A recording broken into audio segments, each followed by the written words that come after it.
They say a smile can hide anything. They're wrong. When the new CEO stood before 37 people and called me dead weight, I didn't fight back. I just smiled.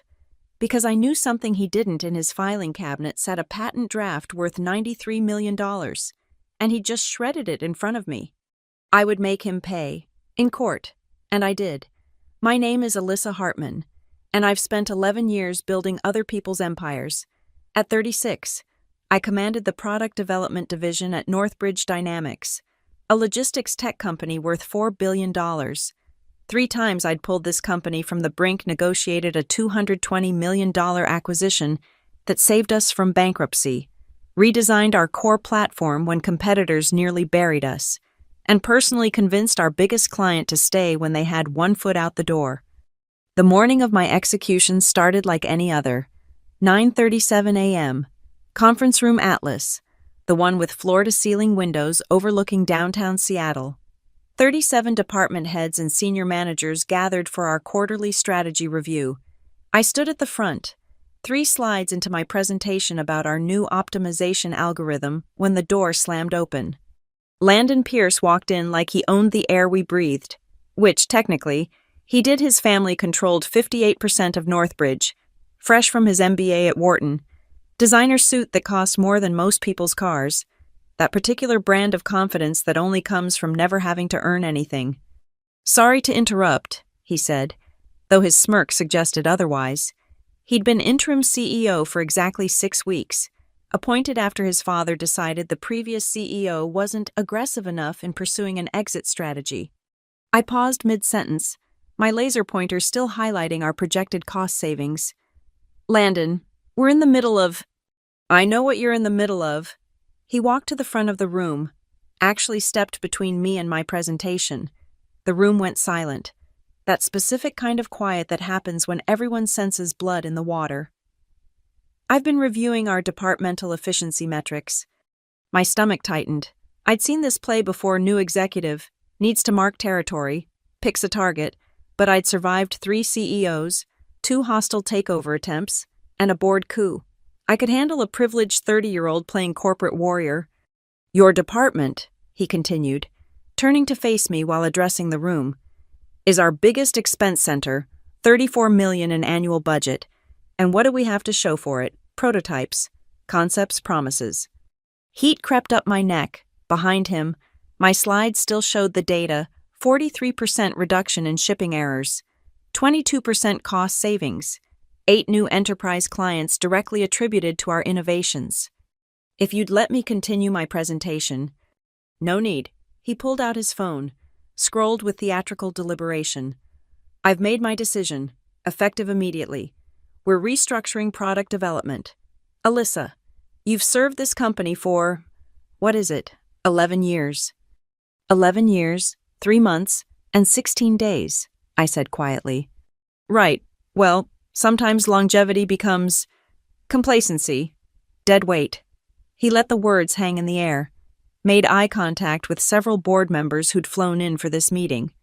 "We need fresh thinking, hungry talent, not people coasting on past achievements." Dead weight. The phrase hit like a physical blow. Around the table, no one met my eyes. Not Sarah from marketing, who I'd mentored for 5 years. Not David from operations, whose daughter I'd written a college recommendation for. Not even Marcus from finance, who knew exactly how much revenue my projects had generated. "I see." My voice came out steady, professional. 20 years of corporate warfare had taught me that the first one to show emotion loses. "Should I finish the presentation? Or would you prefer to outline your restructuring plan now?" He laughed, actually laughed. "There's nothing to finish. Your project, this, what do you call it? Quantum Stream. It's being shelved. The patents, the prototypes, all of it. We're pivoting to third-party solutions." The room spun slightly. Quantum Stream wasn't just a project, it was revolutionary. 2 years of development, machine learning algorithms that could predict and prevent supply chain disruptions before they happened. We had 3 Fortune 500 companies ready to sign the moment we finished testing. "The board approved this?" I asked. "The board trusts my vision." He walked back toward the door. paused for effect. Security will escort you to clean out your office. You have 2 hours. Someone gasped. Probably Sarah. I didn't look. Instead, I calmly closed my laptop, picked up my portfolio, and walked toward the door. Landon stood aside with mock courtesy. As I passed him, close enough to smell his obscenely expensive cologne, I did something that would haunt him for the next 18 months. I smiled. Not a defeated smile, not a bitter smile, the kind of smile that says, I know something you don't. Because in that moment, standing in a room full of cowards and sycophants, watching this nepotism poster child destroy 2 years of innovation to mark his territory, I remembered something crucial. 3 weeks ago, I'd filed something with the USPTO, something Landon Pierce, in all his Ivy League brilliance, had no idea existed. He thought he was burying me. He was wrong. The security escort was unnecessary theater. I'd already mentally left Northbridge the moment Landon called me dead weight, but I played along. Let the guard trail me to my office while whispers followed us down the hallway. 11 years reduced to a cardboard box and supervised packing. I moved methodically, taking only personal items photos, awards, the coffee mug my team gave me when we landed the Morrison Industries contract. The real treasures weren't in this office. They never had been. Quantum Stream TM started as a 3 a.m. revelation. I'd been analyzing why our Seattle to Miami route kept hemorrhaging money when the pattern hit me. We weren't predicting disruptions. We were reacting to them. Every other logistics company did the same thing, wait for weather delays, traffic snarls, port closures, then scramble to reroute.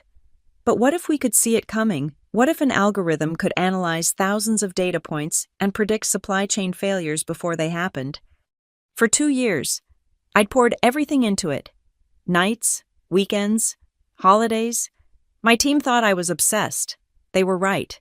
We'd built something that could revolutionize logistics, reduce costs by 22%, prevent 87% of weather-related delays, optimize routes in real time based on predictive modeling that made our competitors look like they were using stone tablets. Landon had called it a prototype, a concept. He had no idea we'd completed testing 6 months ago, no idea that 3 Fortune 500 companies were ready to pay millions for exclusive access, and he definitely had no idea about my insurance policy. The patent draft he thought he was burying, that was version 12, the one I'd left strategically visible in the shared drive, full of just enough technical details to seem legitimate, but missing the crucial algorithmic sequences that made it work. Corporate theater at its finest leaves something for them to find. Let them think they've won. The real patent application, version 17, had been filed with the USPTO 3 weeks earlier, not under Northbridge Dynamics, under my name, personal invention, developed on personal time, using personal resources. Landon's mistake was assuming I was just another corporate drone, content to build empires for other people's children to inherit. He'd never bothered to check the fine print of my employment contract, the one I'd negotiated 11 years ago when Northbridge was desperate for talent. The clause that said any inventions developed outside of company time and resources belonged to me. And Quantum Stream, I'd been careful, obsessively careful. Every line of code written on my personal laptop, every test run on secured external servers I paid for myself, every breakthrough documented in notebooks I kept at home.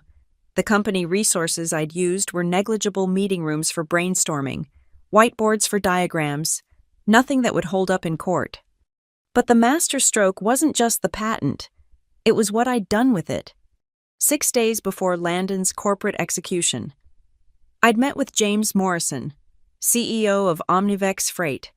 We'd sat in a private dining room at the Fairmont, discussing possibilities over imported wine.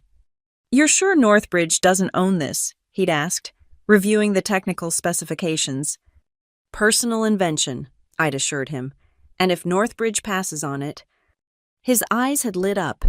Omnivex was Northbridge's biggest competitor, always one step behind in innovation.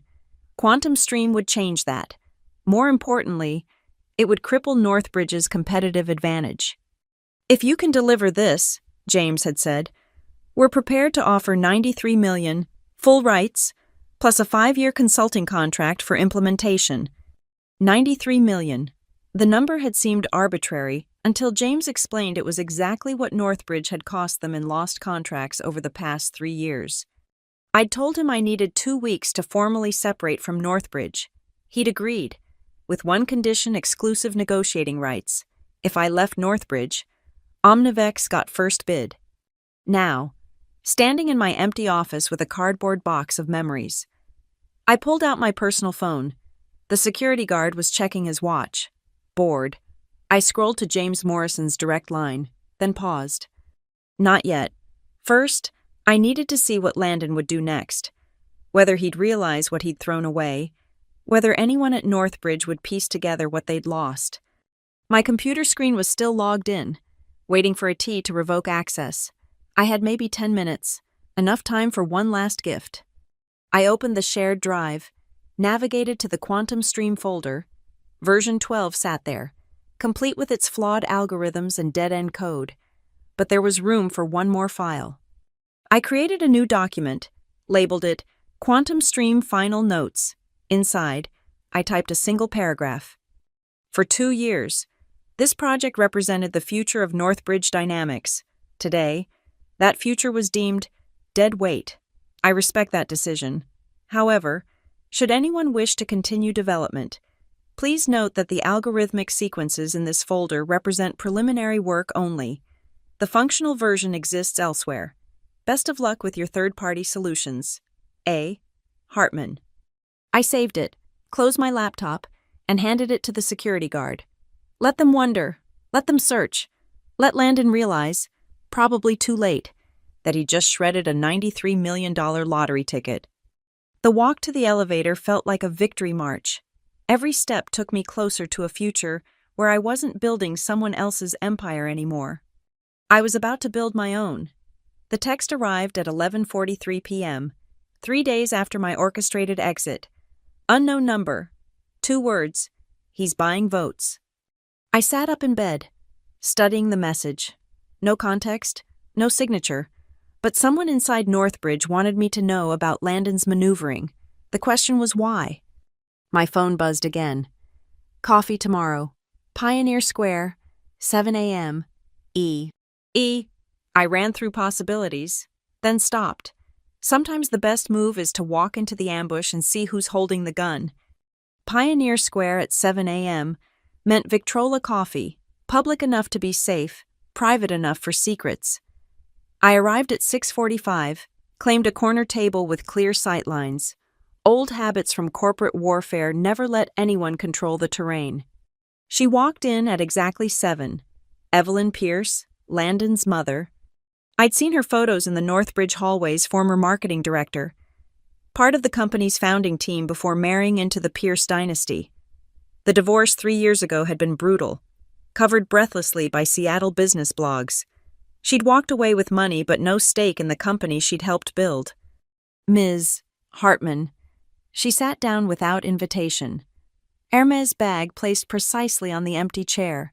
Everything about her screamed old Seattle money understated. Elegant, lethal. Thank you for coming. Your son just destroyed my career, I said. This should be interesting. A ghost of a smile. My son is an idiot, but you already know that. The barista appeared. Evelyn ordered a cortado without looking at the menu. I stuck with black coffee. When we were alone again, she leaned forward. Landon and Nathan Kessler are setting up a Delaware shell company, Pierce Innovations LLC, registered last week. Nathan Kessler, the CFO, Landon's drinking buddy from Wharton, brought in 6 months ago to modernize financial operations. I'd never trusted him. Let me guess, I said. They're going to transfer Northbridge assets to the shell, then sell them off. Classic strip and flip. Smarter than that. Evelyn pulled out an iPad, slid it across the table. They're targeting specific patents and products, anything developed in the last 3 years but not yet commercialized. They're telling the board it's a tax optimization strategy. I scrolled through the documents, internal memos, board presentations, email chains. How she'd gotten these was a question for later. What mattered was the list on page 12. Quantum Stream was at the top. They're planning to transfer the patents for pennies on the dollar, Evelyn continued. Pierce Innovations acquires them for almost nothing, then licenses them back to Northbridge at market rates, or sells them to the highest bidder. That's fraud. That's business. She sipped her cortado. At least, that's what they'll tell the board, most of whom are too old, too comfortable, or too compromised to object. I studied her face, perfectly composed, but something burned behind those eyes. Why tell me? Because you're not the only one he's tried to bury. She touched her pearl necklace, a nervous gesture that humanized her. I spent 15 years building Northbridge's brand, created campaigns that took us from a regional player to a national force. Then Richard decided he wanted a younger wife, and suddenly I was a liability. Richard Pierce, the chairman, Landon's father, the puppet master who'd installed his son as CEO while maintaining plausible deniability. So this is revenge, I said. This is justice. The words came out sharp. I have documents, proof of what they're planning. But I need someone who understands the technical side, someone who can expose the true value of what they're stealing. And in return, 8% of whatever you recover. She met my eyes. I know about Omnivex. I know James Morrison is ready to pay market value for Quantum Stream. But imagine if you could prove Northbridge deliberately sabotaged its own asset to facilitate a fraudulent transfer. Imagine the lawsuits, the damages. I sat back, processing. Evelyn Pierce wasn't just offering information, she was offering ammunition, but every alliance came with a price. What else do you know about my situation? I asked. I know you filed a patent application 21 days ago. Personal filing, not corporate. Smart? She smiled. And this time it reached her eyes. I also know Landon has no idea it exists. He thinks destroying your career killed Quantum Stream. He's already telling investors the project was a costly failure. How much does the board know? Nothing yet. The transfer vote is scheduled for next month. Routine approval, buried in a larger restructuring proposal. They'll rubber stamp it unless someone gives them a reason not to. And you can't be that someone. I'm the bitter ex-wife. Zero credibility. She gathered her bag, prepared to leave. But you're the brilliant director who got thrown under the bus. The innovator who tried to save the company from its own stupidity. Media loves that story. She slid a business card across the table, just her initials and a phone number. I've uploaded everything to a secure server, she said. Password is your employee ID plus the date of your first day at Northbridge. Take a look. If you're interested, call me. She stood to leave, then paused. One more thing. They're moving fast. Whatever you're planning, you have maybe 3 weeks before the transfer becomes irreversible.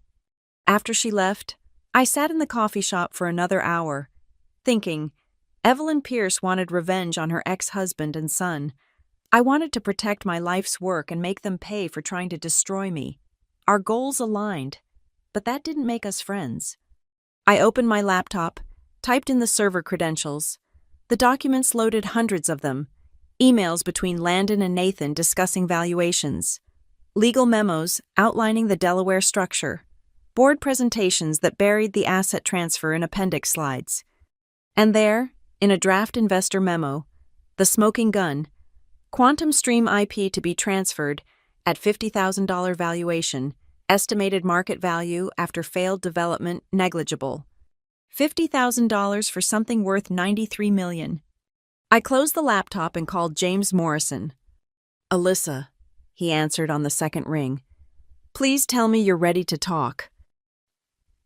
Not yet, I said, but soon, very soon, and James. When we do talk, the price just went up.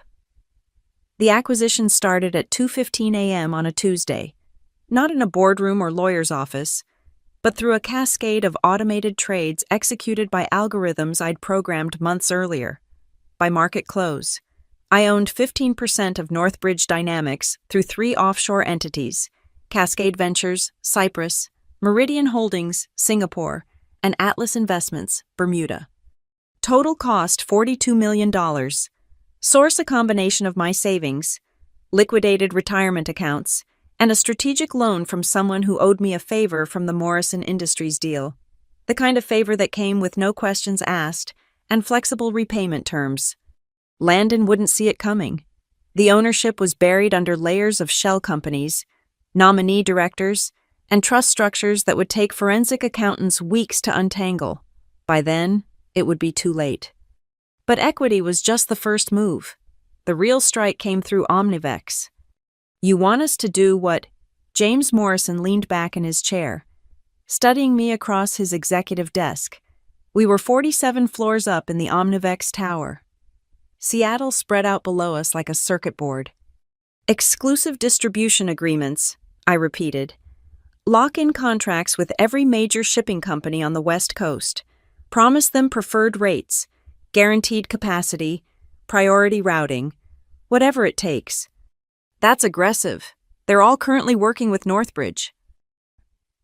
"Not for long." I slid a tablet across his desk. "Quantum Stream goes live in 6 weeks. When it does, any logistics company not using it will be operating at a 22% disadvantage. They'll have 2 choices: stick with Northbridge and bleed money, or switch to Omnivex and thrive." He scrolled through my projections. "And Northbridge can't compete because they just declared Quantum Stream a failed project. They're pivoting to third-party solutions.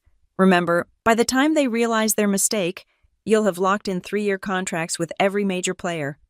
Forcing them to license Quantum Stream from you to stay competitive." James smiled. "Brutal. I like it." "There's one condition," I said. "The contracts need a specific clause.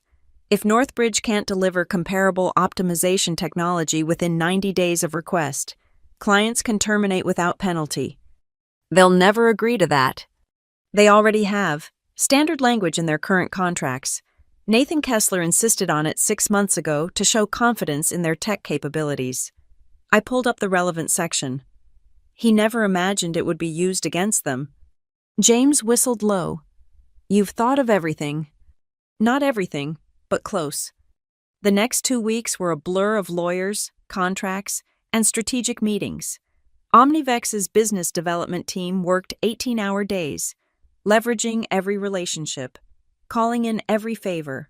One by one, the dominoes fell. Pacific Freight Solutions signed, West Coast Logistics signed, Meridian Shipping Group signed, Trans-Pacific Partners signed. Each signature was another nail in Northbridge's coffin. They were losing clients they'd held for a decade, bleeding revenue while Landon focused on his shell company scheme. The beautiful part, he blamed market conditions, sent out memos about industry headwinds and temporary client churn. Never once did he consider that someone was orchestrating his downfall. Evelyn fed me updates from inside.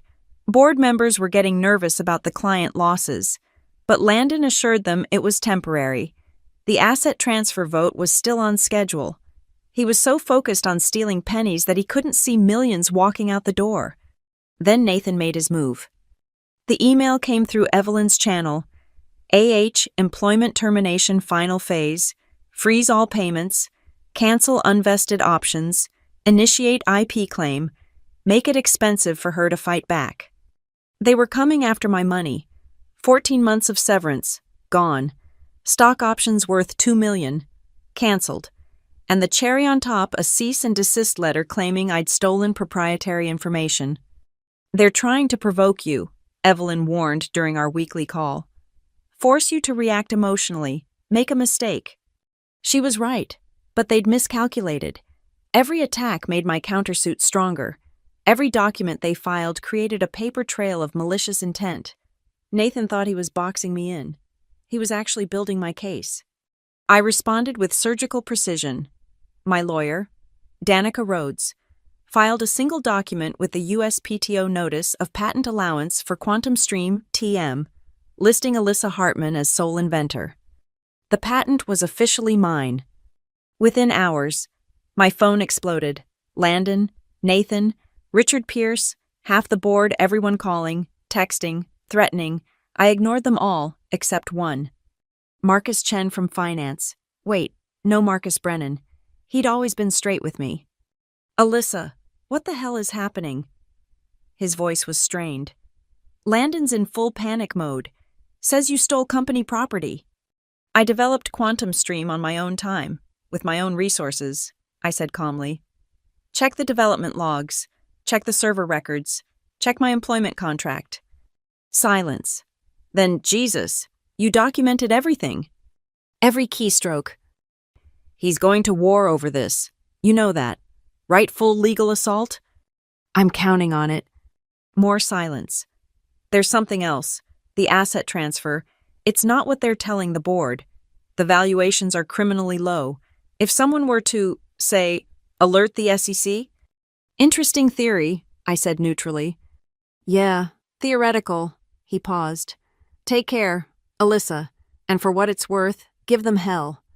After we hung up, I sat in my home office, surrounded by boxes of documents, 3 monitors showing market data, and a whiteboard covered in strategic calculations. In 6 days, Northbridge would discover that 70% of their West Coast distribution network had signed exclusive deals with Omnivex. In 10 days, they'd realize those contracts were contingent on technology they no longer controlled. In 14 days, they'd have to admit to investors that their failed project was worth $93 million to their biggest competitor. And somewhere in that timeline, Landon Pierce would understand that the dead weight he'd discarded was about to sink his ship. I picked up my phone and texted James Morrison. Ready to discuss terms. My number hasn't changed. Then I poured myself a glass of wine and waited for the world to catch fire. The King County Superior Courthouse at 9 a.m. felt like a coliseum. Media vans lined 3rd Avenue. Reporters already spinning narratives about David versus Goliath and the $93 million algorithm. They had no idea how personal this was about to get. Danica Rhodes met me at security, impeccable in Navy Armani. Ready for blood? She asked. Always. Courtroom 12A was packed. Northbridge had brought an army 6 lawyers from Preston and Associates, their CFO Nathan Kessler, half the board of directors, and Landon Pierce himself, trying to project confidence in a $10,000 suit that couldn't hide the sweat on his forehead. All rise for the Honorable Judge Patricia Watanabe. Judge Watanabe had a reputation for cutting through corporate doublespeak, perfect for what was coming. We're here for Pierce v. Hartman, case number 2024 CV 3847, she began. A dispute over intellectual property rights, specifically the Quantum Stream Logistics algorithm. Mr. Garrett, you're representing Northbridge Dynamics. Theodore Garrett stood, senior partner at Preston, the kind of lawyer who billed $2,000 an hour and was worth every penny. Yes, Your Honor, we're seeking immediate injunction against Ms. Hartman's fraudulent patent claim and damages of $93 million for theft of proprietary technology. Ms. Rhodes. Danica rose slowly, letting the moment build. Your Honor, we're prepared to demonstrate that not only did Ms. Hartman develop Quantum Stream independently, but that Northbridge executives engaged in a deliberate conspiracy to steal her invention, manipulate company valuations, and defraud their own shareholders. Whispers rippled through the gallery. Several board members shifted uncomfortably. Bold claims, Judge Watanabe said. Mr. Garrett, call your first witness. They started with Landon. He took the stand with practiced arrogance, describing how I'd been a problematic employee who'd gone rogue with company resources. His testimony was smooth, rehearsed, hitting all the right corporate buzzwords. Then Danica stood for cross-examination. Mr. Pierce, you've testified that Quantum Stream was developed using Northbridge resources. Can you specify which resources? Office space, computers, our development servers, team meetings. I'd like to introduce Exhibit A. Danica clicked a remote. The courtroom screens lit up with server logs. These are Northbridge's development server records for the past 3 years. Can you point out any Quantum Stream code? Landon leaned forward, scanning. His lawyer whispered urgently in his ear. I'd need more time to review. Take your time. While you're looking, perhaps you can explain Exhibit B. New image, my personal AWS account records. These show Ms. Hartman paid $17,000 of her own money for cloud servers. Every line of Quantum Stream code is here. Time-stamped, version-controlled, paid for with personal credit cards. She could have copied. Exhibit C, development logs showing code evolution, starting 18 months before the Northbridge version appeared. The earliest Quantum Stream prototype predates your employment at Northbridge by 6 months. Were you aware of that? That's impossible. Is it? Let's discuss Exhibit D. The screen changed to a video file. Security footage from 3 weeks ago. Your office. Do you recognize this? The blood drained from Landon's face. On screen, grainy but clear Landon at his desk, tearing up papers, feeding them into a shredder. The timestamp showed 2:17 a.m., 1 day after my termination. Can you tell the court what you were shredding? Routine documents. Exhibit E. Danica produced an evidence bag containing paper fragments. Forensic reconstruction of shredder contents. Patent draft documentation with Ms. Hartman's name. Why were you destroying patent documents, Mr. Pierce? Garrett jumped up. Objection speculation. I'll allow it, Judge Watanabe said. Answer the question, Mr. Pierce. There was sensitive information. Sensitive like this. The next exhibit made the gallery gasp an email from Landon to Nathan. Hartman's gone. Kill the patent filing before anyone notices. We'll refile under Pierce Innovations next month. Objection. Garrett was sweating now. That email was obtained illegally. From Discovery, Counselor. Danica smiled. Your client provided it. Page 847 of the document production. Did you not review your own evidence? The rest of Landon's testimony was a massacre. Each question revealed another lie, another conspiracy, another piece of evidence he couldn't explain. By the time he left the stand, his suit was soaked with sweat. Nathan Kessler was next. He tried to claim the Delaware Shell Company was legitimate tax planning. Danica destroyed him with his own PowerPoint presentations, showing projected profits from acquiring undervalued Northbridge IP. When she revealed he'd already pre-negotiated sales of that IP to Chinese manufacturers, 2 board members actually stood up and left the courtroom. But the killing blow came from an unexpected source. Your Honor, Danica announced, we'd like to call a rebuttal witness, someone with direct knowledge of Northbridge's internal operations. The doors opened. Marcus Brennan walked in. Landon shot to his feet. He's still our employee. This is... Sit down, Mr. Pierce, Judge Watanabe commanded. Marcus took the oath, his hands steady. He'd made his choice. Mr. Brennan, Danica began, you're Northbridge's Director of Financial Planning. For 11 more days, I submitted my resignation this morning. Why? Marcus looked directly at Landon. Because I refused to be complicit in fraud. The next 30 minutes were devastating. Marcus laid out the entire scheme: falsified valuations, hidden ownership structures, plans to gut the company and blame market conditions. He'd brought receipts, emails, memos, recordings from meetings where Landon bragged about burying that bitch Hartman. One final question, Danica said. In your professional opinion, what is the fair market value of Quantum Stream? Based on signed letters of intent from 3 Fortune 500 companies, minimum $93 million, possibly more. And Northbridge's internal valuation, $50,000. They called it salvage value for failed IP. When Marcus stepped down, the courtroom was silent. Even Garrett looked defeated. Judge Watanabe didn't wait for closing arguments. I've heard enough. Mr. Pierce, Mr. Kessler, you might want to contact criminal defense attorneys. As for the matter at hand, she turned to me. For the first time in 3 hours, I allowed myself to breathe. Judgment for the defendant. Ms. Hartman maintains full ownership of Quantum Stream. Furthermore, given the egregious bad faith demonstrated by Northbridge Dynamics, I'm awarding damages of $93 million, plus legal fees. The gavel came down like thunder. Chaos erupted, reporters rushing for exits, board members screaming at Landon, lawyers huddling in panicked conferences. Through it all, Landon stared at me with pure hatred.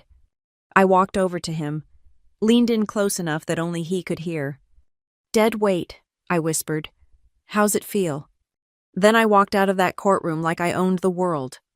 Because for $93 million, I basically did. The jury deliberation took 4 hours and 17 minutes. I spent them in a coffee shop across from the courthouse, watching Northbridge's stock price on my phone. Every minute of uncertainty meant another percentage point drop. By 3 p.m., they'd lost $800 million in market cap. Danica found me there, her usual composure cracked by a grin she couldn't suppress. "They're back." The walk to the courtroom felt different this time.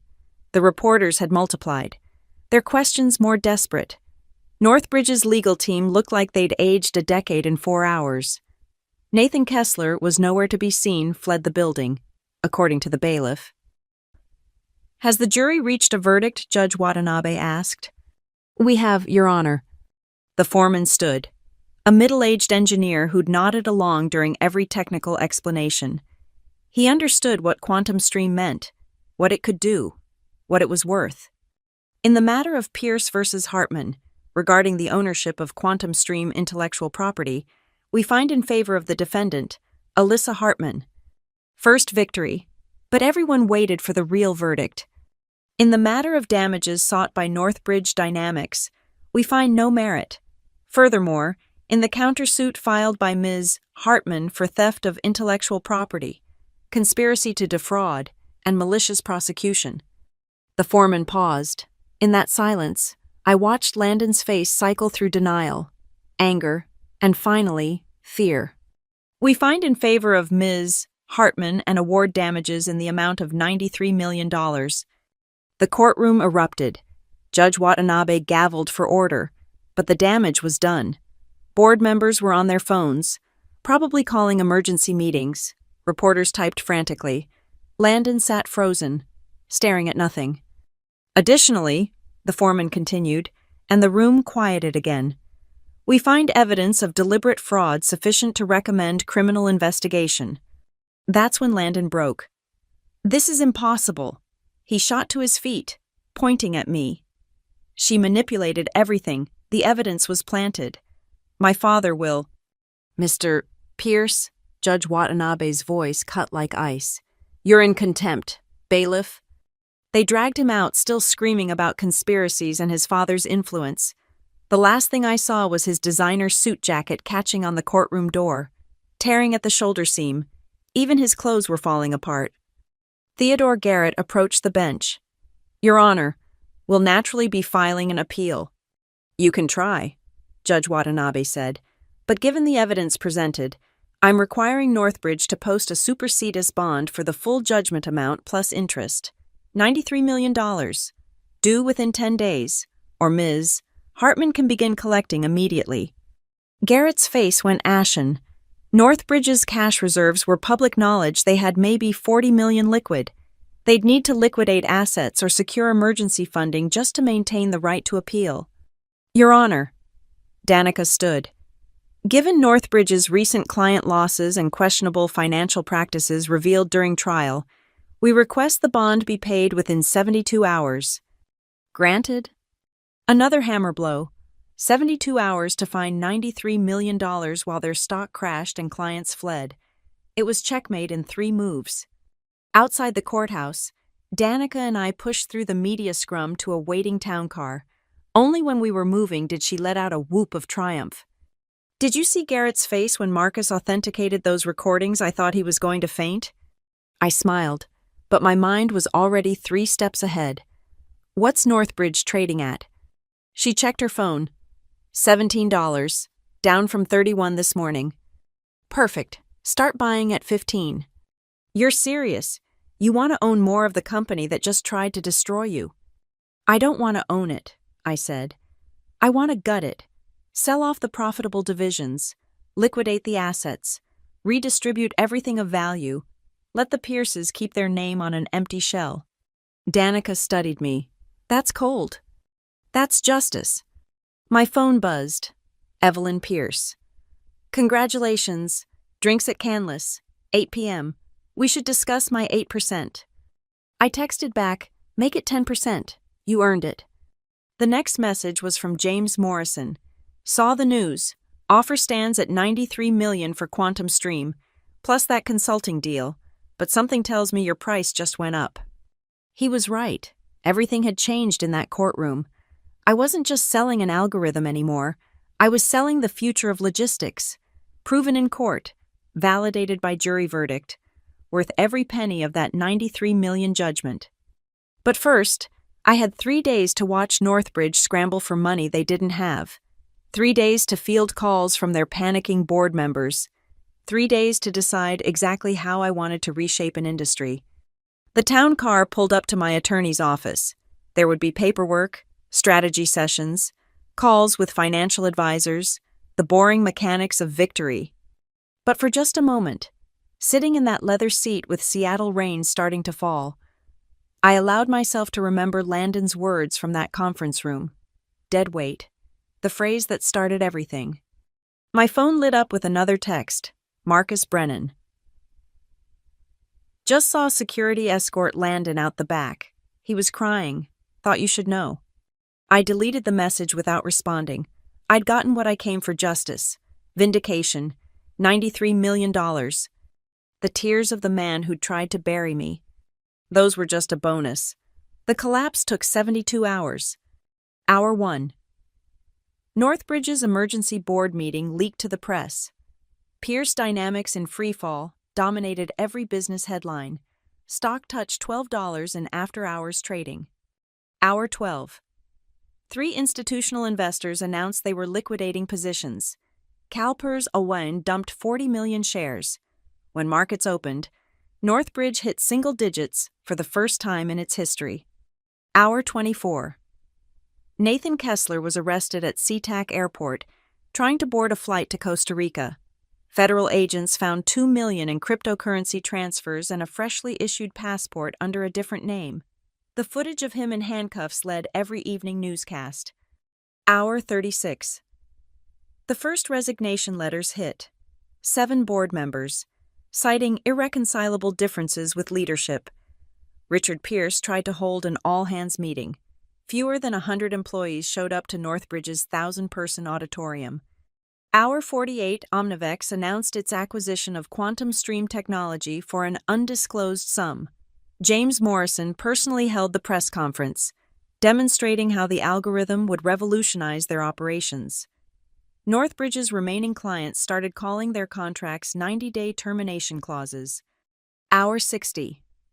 The SEC announced a formal investigation into Northbridge's financial practices. FBI agents were seen carrying boxes from the executive floor. Someone leaked photos of Landon's office with crime scene tape across the door. Hour 72, the deadline. I watched it all from my new office top floor of the Omnivex building. Corner suite, with views of Elliott Bay. James had insisted. Part of my consulting package, 5 years, $20 million beyond the Quantum Stream purchase price, plus equity options. I'd gone from unemployed to untouchable in 3 weeks. Danica called at 4:47 p.m. They can't make the bond. I know. I'd been tracking their desperate moves all day. Loan applications rejected, asset sales falling through, Richard Pierce's personal guarantee refused by 3 banks. They're offering a settlement, $40 million cash, $40 million in preferred stock, and they'll drop all claims to Quantum Stream. No. Alyssa. $93 million, cash, today. I swiveled to face the window, watching ferries cross the bay. Or we start seizing assets Monday morning. They'll have to file Chapter 11. Then they file. Silence on her end. Then, you really want to destroy them. I want what the jury awarded me. If that destroys them, that's their choice. The call came at 5:58 p.m. Not Danica, not their lawyers, Richard Pierce himself. Ms. Hartman. His voice sounded decades older than the last time we'd spoken. I'm calling to personally. $93 million, Mr. Pierce. You have 2 minutes. A long pause. We can't. You know we can't. The company will collapse. Your son called me dead weight, said I was a liability, threw away 11 years of loyalty for his ego. I kept my voice steady. Professional. Did you know he was planning to steal my work? I trusted him to run operations. I never imagined. You gave him the gun. He pulled the trigger. Now you both get to bleed. Please, thousands of jobs. We'll be fine. Omnivex is hiring. So is every other logistics company that's about to carve up your market share. The only jobs at risk are yours and your son's. Another pause. I could hear papers rustling, whispered conversations in the background. If we declare bankruptcy, you'll get pennies on the dollar. Take the settlement. 40 million cash is... Time's up, Mr. Pierce. I hung up. 90 seconds later, the news alert hit my phone. Northbridge Dynamics files emergency bankruptcy protection. Then the flood reporters calling for statements, employees texting for inside information, competitors circling like sharks. I ignored them all except one. Evelyn Pierce. Watching Richard pour his third bourbon. Haven't seen him cry since 1987. Thank you. I texted back, wire instructions for your 10% coming Monday.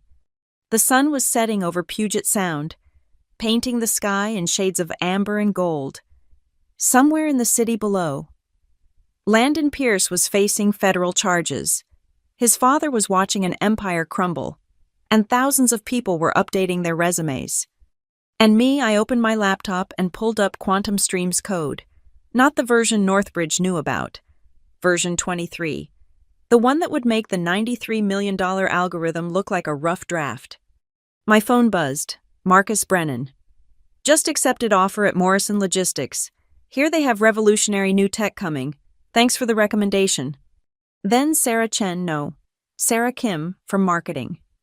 Got the Omnivex offer. Double my Northbridge salary. You're a miracle worker. One by one, the people worth saving found lifeboats. The ones who'd stayed silent, who'd chosen comfort over conscience. They could swim. At exactly 6:30 p.m., Northbridge Dynamics stock was delisted from the NASDAQ, pending bankruptcy proceedings.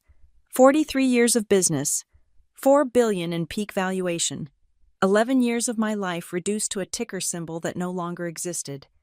I closed my laptop and stood, gathering my things. Tomorrow, there would be depositions and asset seizures and the ugly mechanics of collecting a judgment from a corpse.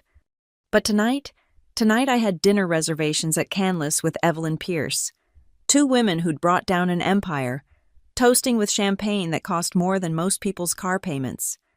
The elevator rode down smooth and silent. In the lobby, security guards nodded respectfully. Outside, a driver held open the door to a car I now owned outright. 3 weeks ago, Landon Pierce had called me dead weight in front of 37 people. Today, his company was dead, and I was worth $93 million.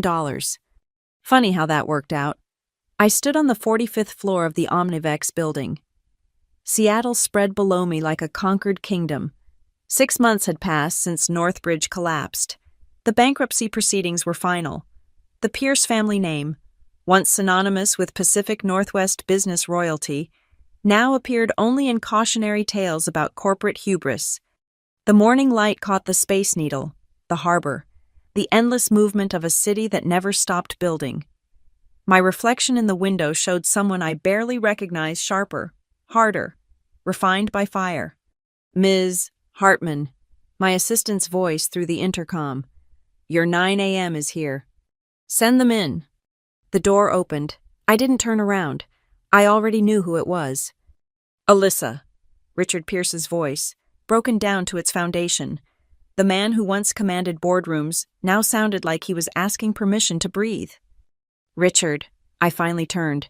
He'd aged 20 years in 6 months. Expensive suit replaced by off-the-rack gray. The Patek Philippe watch gone, probably sold to pay legal fees. You wanted 5 minutes. You have 3? He stood there, hands clutching a manila folder like a life preserver. I came to apologize. No. Please, just... You came to ask for a job. The apology is just the price of admission. I sat behind my desk, the power dynamic crystal clear. Evelyn told me you've been consulting, $100 an hour contracts. Must be quite the adjustment from your corner office. His jaw tightened, but he nodded. My son destroyed everything. My company, my reputation, my— Your son was a weapon. You aimed him at me. I leaned back. What's in the folder? He slid it across the desk. Inside, a single document, a recommendation letter. For me, dated 11 years ago. You wrote this when I joined Northbridge, I said, scanning the familiar words. Calling me the future of logistics innovation. I meant every word. Still do. His voice cracked slightly. I forgot who built our success. Chose blood over talent. It cost me everything. It cost you $93 million, plus a company, plus your reputation. I closed the folder. Plus your son's freedom. Landon was serving 3 to 5 in federal prison for fraud. Minimum security, but prison nonetheless. His fellow inmates included a surprising number of fallen executives. He'd fit right in. I'm 71 years old, Richard said quietly. Too old to start over. Too proud to disappear. But I know logistics. I know the industry. And I know I owe you a debt I can never repay. I studied him for a long moment, the architect of his own destruction. Reduced to begging his victim for mercy. There was poetry in it, also opportunity. Omnivex is launching a senior advisory program, part-time consultants, $90,000 a year, health benefits, no equity. I watched hope flicker in his eyes. You'd report to Marcus Brennan. Marcus, but he was my director of strategic initiatives. Yes, your former employee would be your boss. Problem. He swallowed hard. No problem. You'd also sign a non-disclosure agreement. Everything you know about Quantum Stream, about Omnivex operations, about me locked down forever. One violation and you lose everything. Of course. And Richard, I stood, meeting his eyes. You'd work in the Seattle office, same building where Northbridge used to lease floors. You'd walk past your old logo every day, ride the same elevators, see the same views. Can you handle that? A ghost of the old Richard Pierce surfaced, the businessman who'd built an empire before letting his son burn it down. I can handle it. HR will contact you. Now get out. He turned to leave, paused at the door. Alyssa, that patent you filed, version 23, it's brilliant, beyond anything we imagined. I know. After he left, I returned to the window. The city kept moving, indifferent to the rise and fall of companies, careers, dynasties. Somewhere out there, former Northbridge employees were thriving in new positions. Somewhere else, Nathan Kessler was learning to make license plates. My phone buzzed, a message from an unknown number, but I recognized the federal prison prefix. Congratulations on the Forbes profile. You've won, L. Landon, even from prison, trying to have the last word. I deleted the message without responding. He'd learn, eventually, that silence was the cruelest response of all. The intercom buzzed again. Ms. Hartman James Morrison on line 1. Something about the Shanghai expansion. Put him through. Back to work, back to building, back to proving that the best revenge wasn't just living well, it was living well on the bones of those who tried to bury you. I picked up the phone, already calculating our next move. Quantum Stream was just the beginning. Version 23 would revolutionize global shipping. Version 30, already taking shape in my mind, would redefine it. And somewhere in federal prison, Landon Pierce would watch it all happen from a 10-by-12 cell, knowing he'd held the future in his hands and thrown it away for pride. I smiled the same smile from that conference room, the one that promised consequences. Dead weight, he'd called me. Now his entire world was dead, and mine was just beginning to fly. Thank you for listening to this story of corporate revenge and justice served cold. I'd love to know where you're listening from. Drop a comment below and let's connect. If you enjoyed this tale of boardroom warfare and the $93 million comeback, please subscribe to the channel and share your thoughts. What would you have done in Alyssa's position? Let me know in the comments.